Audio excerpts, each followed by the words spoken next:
Benjamin foresaw that mechanical reproduction would erode a work's aura. It's sacred. Irreplaceable essence tied to uniqueness and presence. What made something truly original was not just how it looked, but the sense of history and authenticity it carried with it. But when you can print or stream it endlessly without losing fidelity, what meaning does original even have anymore? The aura doesn't just disappear. It becomes irrelevant in a world where reproduction is infinite. Today, algorithms don't just copy. They fabricate signs of authenticity, grainy filters on stock photos, handwritten text in corporate brochures, AI, generated faces with convincing imperfections. The original is not lost. It's drowned out by a flood of convincing fakes. We no longer value the source so much as how well something mimics uniqueness. It's not just reproduction anymore. It's simulation at scale. Byung Chul argues that in the digital spectacle, authenticity is itself a performance. We no longer seek truth through origin. We demand it be convincingly staged. The aura doesn't vanish. It's repackaged as experience, memory, or affect. And algorithms are masters of illusions, generating not just content, but entire contexts. In this world, originality is less about uniqueness and more about how well something passes for unique.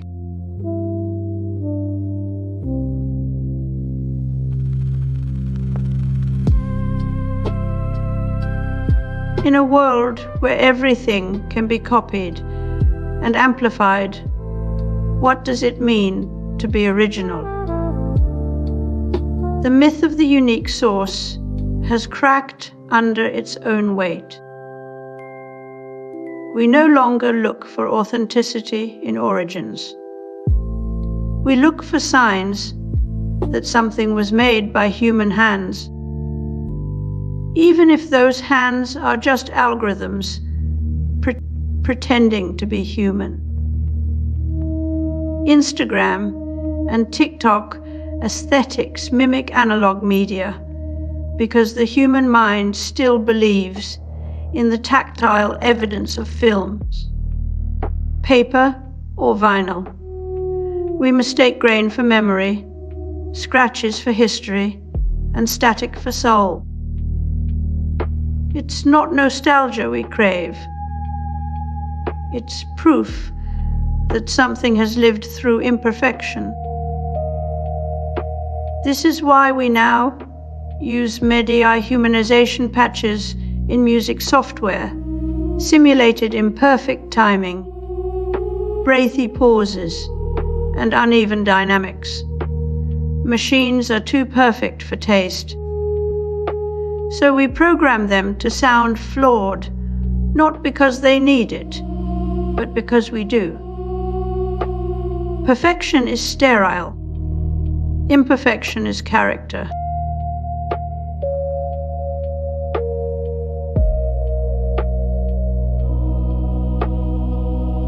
An urgent new warning about artificial intelligence. ABC's Sophie Flay has more on why one expert predicts AI will erase half of entry-level white-collar jobs in the next 5 years.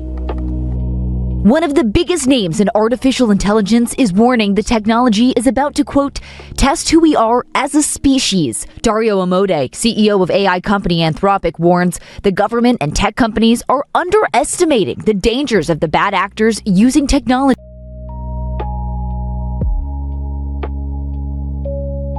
Authenticity in war photography demands both technical precision and moral clarity.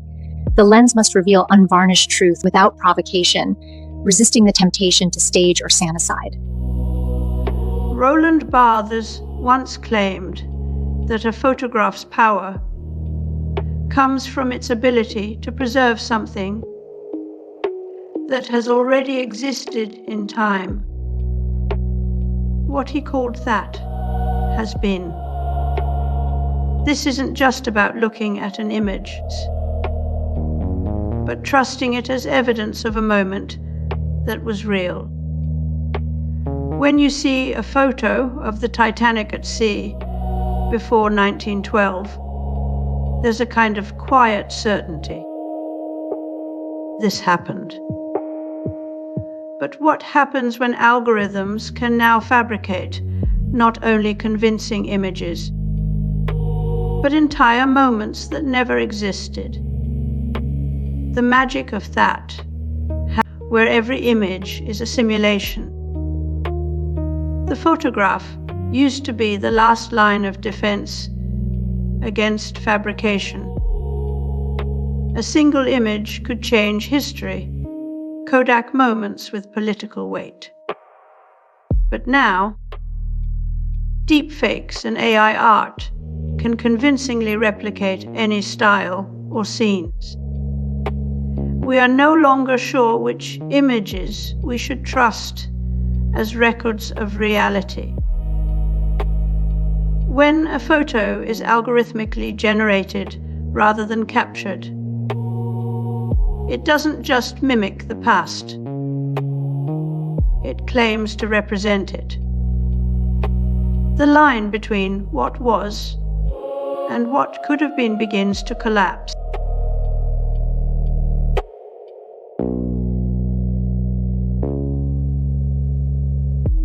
We have a new human being, and that's Chris Potter of Memetics Corporation, a new synthesizer, the Yamaha DX100, and a new computer, the Commodore Amiga. In Technopoly, as Neil Postman warned us in Technopoly, The Surrender of Culture to Technology, technology doesn't just shape our tools, it reshapes language and perception itself. When everything is digitized, even the concept of originality changes. We are trained not to seek truth or uniqueness, but to recognize certain signs that signal authenticity. A vintage filter here, a retro font there, and suddenly we believe in something because it looks like it should be real. Today, we can't even recognize authenticity because our senses are trained to look for its spoofs. Van Gogh once lamented how photography flattened the soul into surfaces. Now AI renders entire personalities and artworks from nothing but a prompt. Authenticity is not in the process or intention anymore. It's in convincingly faking those signs. The final irony, we call these simulations original because they appear original, even though they are just better copies